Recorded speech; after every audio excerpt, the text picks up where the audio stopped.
दूसरा अध्याय भगवान के स्थूल और सूक्ष्म रूपों की धारणा तथा क्रम मुक्ति और सद्यो मुक्ति का वर्णन।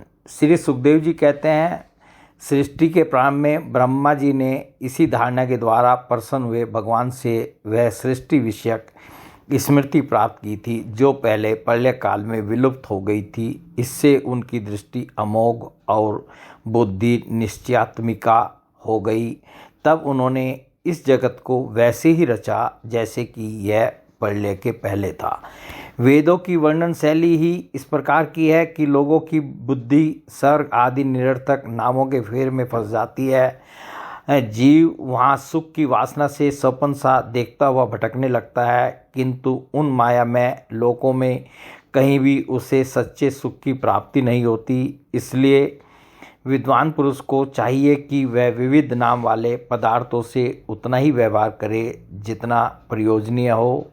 अपनी बुद्धि को उनकी निस्सारता के निश्चय से परिपूर्ण रखे और एक क्षण के लिए भी असावधान न हो। यदि संसार के पदार्थ प्रारब्धवश बिना परिश्रम के यूँ ही मिल जाएं, तब उनके उपार्जन का परिश्रम व्यर्थ समझकर उनके लिए कोई प्रयत्न न करे। जब जमीन पर सोने से काम चल सकता है, तब पलंग के लिए प्रयत्न करने से क्या प्रयोजन। जब भुजाएं अपने को भगवान की कृपा से स्वयं ही मिली हुई हैं, तब तकियों की क्या आवश्यकता। जब अंजलि से काम चल सकता है, तब बहुत से बर्तन क्यों बटोरें। वृक्ष की छाल पहनकर या वस्त्रहीन रहकर भी यदि जीवन धारण किया जा सकता है, तो वस्त्रों की क्या आवश्यकता। पहनने को क्या रास्तों में चीथड़े नहीं है। भूख लगने पर दूसरों के लिए ही शरीर धारण करने वाले वृक्ष क्या फल फूल की भिक्षा नहीं देते। जल चाहने वालों के लिए नदियाँ क्या बिल्कुल सूख गई हैं। रहने के लिए क्या पहाड़ों की गुफाएं बंद कर दी गई हैं। अरे भाई, अब न सही क्या भगवान भी अपने शरणागतों की रक्षा नहीं करते। ऐसी स्थिति में बुद्धिमान लोग भी धन के नशे में चूर घमंडी धनियों की चापलूसी क्यों करते हैं। इस प्रकार विरक्त हो जाने पर अपने हृदय में नित्य विराजमान स्वतः सिद्ध आत्मस्वरूप परम प्रियतम परम सत्य जो अनंत भगवान है, बड़े प्रेम और आनंद से दृढ़ निश्चय करके उन्हीं का भजन करे, क्योंकि उनके भजन से जन्म मृत्यु के चक्कर में डालने वाले अज्ञान का नाश हो जाता है। पशुओं की बात तो अलग है, परंतु मनुष्यों में भला ऐसा कौन है जो लोगों को इस संसार रूप वैतरणी नदी में गिरकर अपने कर्मजन्य दुखों को भोगते हुए देखकर भी भगवान का मंगलमय चिंतन नहीं करेगा। इन असत विषयों भोगों में ही अपने चित्त को भटकने देगा। कोई कोई साधक अपने शरीर के भीतर हृदयाकाश में विराजमान भगवान के प्रादेश मात्र स्वरूप की धारणा करते हैं। वे ऐसा ध्यान करते हैं कि भगवान की चार भुजाओं में शंख चक्र गदा और पद्म है। उनके मुख पर प्रसन्नता झलक रही है। कमल के समान विशाल और कोमल नेत्र हैं। कदम की पुष्प की केसर के समान पीला वस्त्र धारण किए हुए हैं। भुजाओं में श्रेष्ठ रत्नों से जड़े हुए सोने के बाजूबंद शोभायमान है। सिर पर बड़ा ही सुंदर मुकुट और कानों में कुंडल हैं, जिनमें जड़े हुए बहुमूल्य रत्न जगमगा रहे हैं। उनके चरण कमल योगेश्वरों के खिले हुए हृदय कमल की कर्णिका पर विराजित हैं। उनके हृदय पर श्रीवत्स का चिन्ह एक सुनहरी रेखा है। गले में कौस्तुभ मणि लटक रही है। वक्ष स्थल कभी न कुमलाने वाली वनमाला से घिरा हुआ है। वे कमर में करधनी, अंगुलियों में बहुमूल्य अंगूठी, चरणों में नुपुर और हाथों में कंगन आदि आभूषण धारण किए हुए हैं। उनके बालों की लटें बहुत चिकनी, निर्मल, घुंघराली और नीली हैं। उनका मुख कमल मंद मंद मुस्कान से खिल रहा है। लीलापूर्ण उन्मुक्त हास्य और चितवन से शोभायमान भौहों के द्वारा वे भक्तजनों पर अनंत अनुग्रह की वर्षा कर रहे हैं। जब तक मन इस धारणा के द्वारा स्थिर न हो जाए, तब तक बार बार इन चिंतन स्वरूप भगवान को देखते रहने की चेष्टा करनी चाहिए।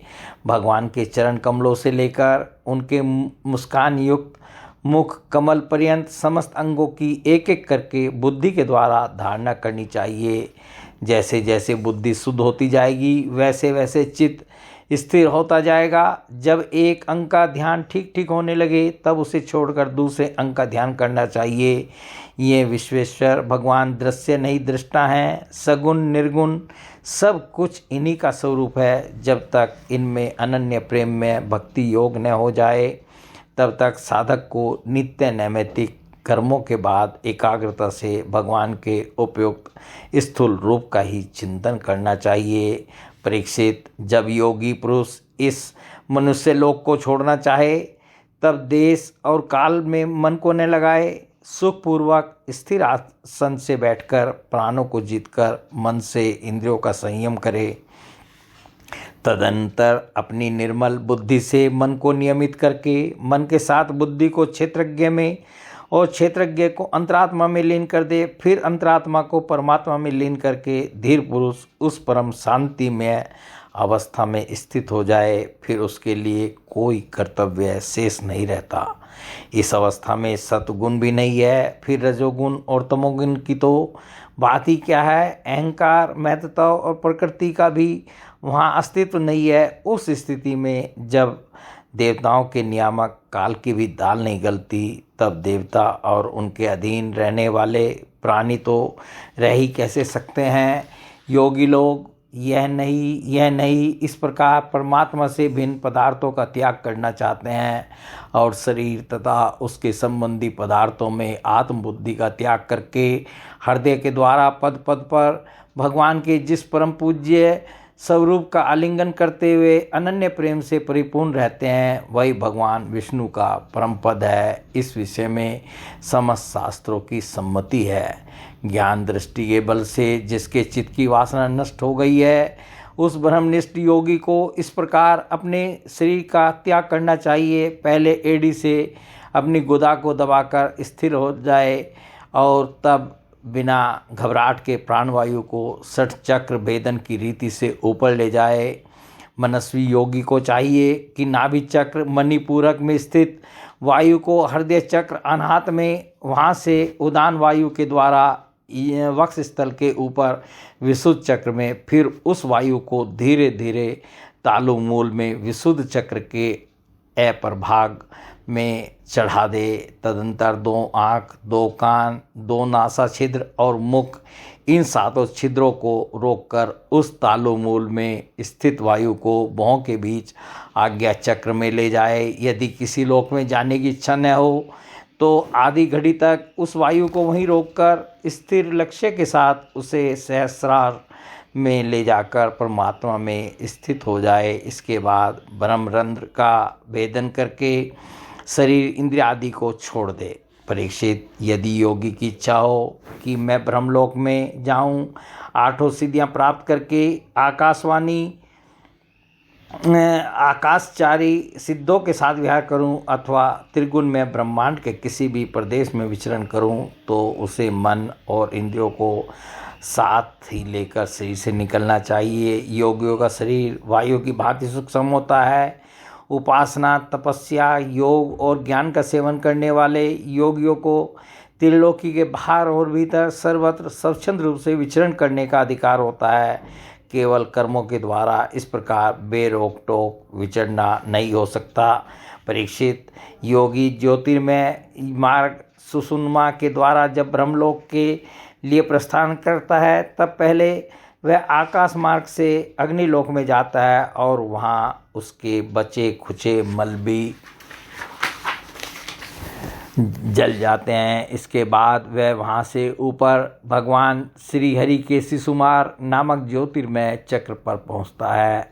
भगवान विष्णु का यह शिशुमार चक्र विश्व ब्रह्मांड के भ्रमण का केंद्र है। उसका अतिक्रमण करके अत्यंत सूक्ष्म एवं निर्मल शरीर से वह अकेला ही मैललोक में जाता है। वह लोक ब्रह्मवेताओं के द्वारा भी वंदित है और उसमें कल्प पर्यंत जीवित रहने वाले देवता विहार करते रहते हैं। फिर जब प्रलय का समय आता है तब नीचे के लोकों को शेष के मुख से निकली हुई आग के द्वारा भस्म होते देख वह ब्रह्मलोक में चला जाता है। जिस ब्रह्मलोक में बड़े बड़े सिद्धेश्वर विमानों पर निवास करते हैं, वह ब्रह्मलोक की आयु ब्रह्मा की आयु के समान ही दो प्राप्त की है। वहाँ न शोक है, न दुख, न बुढ़ापा है, न मृत्यु। फिर वहाँ किसी प्रकार का उद्वेग या भय तो हो ही कैसे सकता है। वहाँ यदि सुख है तो केवल एक बात का, वह यही कि इस परम पद को न जानने वाले लोगों के जन्म मृत्यु में अत्यंत घोर संकटों को देखकर दयावश वहाँ के लोगों के मन में बड़ी व्यथा होती है। सत्य लोक में पहुँचने के पश्चात वह योगी निर्भय होकर अपने सूक्ष्म शरीर को पृथ्वी में मिला देता है और फिर उतावली न करते हुए 7 आवरणों का भेद करता है। पृथ्वी रूप से जल को और जल रूप से अग्निमय आवरण को प्राप्त होकर वह ज्योतिर्रूप से वायु रूप आवरण में आ जाता है और वहाँ से समय पर ब्रह्म की अनंतता का बोध कराने वाले आकाश रूप आवरण को प्राप्त करता है। इस प्रकार स्थूल आवरणों को पार करते समय उसकी इंद्रियां भी अपने सूक्ष्म अधिष्ठान में लीन होती जाती हैं। घ्राणेन्द्रिय गंध तन्मात्रा में, रसना रस तन्मात्रा में, नेत्र रूप तन्मात्रा में, त्वचा स्पर्श तन्मात्रा में, श्रोत्र शब्द तन्मात्रा में और कर्मेंद्रिय अपनी अपनी क्रिया शक्ति में मिलकर अपने अपने सूक्ष्म स्वरूप को प्राप्त हो जाती है। इस प्रकार योगी पंचभूतों के स्थूल सूक्ष्म आवरणों को पार करके अहंकार में प्रवेश करता है। वहाँ सूक्ष्म भूतों को तामस अहंकार में, इंद्रियों को राजस अहंकार में तथा मन और इंद्रियों के अधिष्ठाता देवताओं को सात्विक अहंकार में लीन कर देता है। इसके बाद अहंकार के सहित लय रूप गति के द्वारा महत्ताओं में प्रवेश करके अंत में समस्त गुणों के लय स्थान प्रकृति रूप आवरण में जा मिलता है। परीक्षित, महाप्रलय के समय प्रकृति रूप आवरण का भी लय हो जाने पर वह योगी स्वयं आनंद स्वरूप होकर अपने उस निरावरण रूप से आनंद स्वरूप शांत परमात्मा को प्राप्त हो जाता है। जिसे इस भगवन्मयी गति की प्राप्ति हो जाती है, उसे फिर इस संसार में नहीं आना पड़ता। परीक्षित, तुमने जो पूछा था उसके उत्तर में मैंने 2 वेदों दिव्य सनातन मार्ग, सद्यो मुक्ति और कर्म मुक्ति का तुमसे वर्णन किया। पहले ब्रह्मा जी ने भगवान वासुदेव की आराधना करके उनसे जब प्रश्न किया था, तब उन्होंने उत्तर में इन्हीं दोनों मार्गों की बात ब्रह्मा जी से कही थी। संसार चक्र में पड़े हुए मनुष्य के लिए जिस साधन के द्वारा उसे भगवान श्री कृष्ण की अन्य प्रेममयी भक्ति प्राप्त हो जाए, उसके अतिरिक्त और कोई भी कल्याणकारी मार्ग नहीं है। भगवान ब्रह्मा ने एकाग्रचित से सारे वेदों का 3 बार अनुशीलन करके अपनी बुद्धि से यही निश्चय किया कि जिससे सर्वात्मा भगवान श्री कृष्ण के प्रति अनन्य प्रेम प्राप्त हो, वही सर्वश्रेष्ठ धर्म है। समस्त चर अचर प्राणियों में उनके आत्मा रूप से भगवान श्री कृष्ण ही लक्षित होते हैं, क्योंकि ये बुद्धि आदि दृश्य पदार्थ उनका अनुमान कराने वाले लक्षण हैं। वे इन सब के साक्षी एकमात्र दृष्टा हैं। परीक्षित, इसलिए मनुष्यों को चाहिए कि सब समय और सभी स्थितियों में अपनी संपूर्ण शक्ति से भगवान श्री हरि का ही श्रवण कीर्तन और स्मरण करे। राजन, संत पुरुष आत्मस्वरूप भगवान की कथा का मधुर अमृत बांटते ही रहते हैं। जो अपने कान के दोनों में भर भर कर उनका पान करते हैं, उनके हृदय से विषयों का विषैला प्रभाव जाता रहता है, वह शुद्ध हो जाता है और वे भगवान श्री कृष्ण के चरण कमलों की सन्निधि प्राप्त कर लेते हैं। बोले भगवान श्री कृष्ण की जय।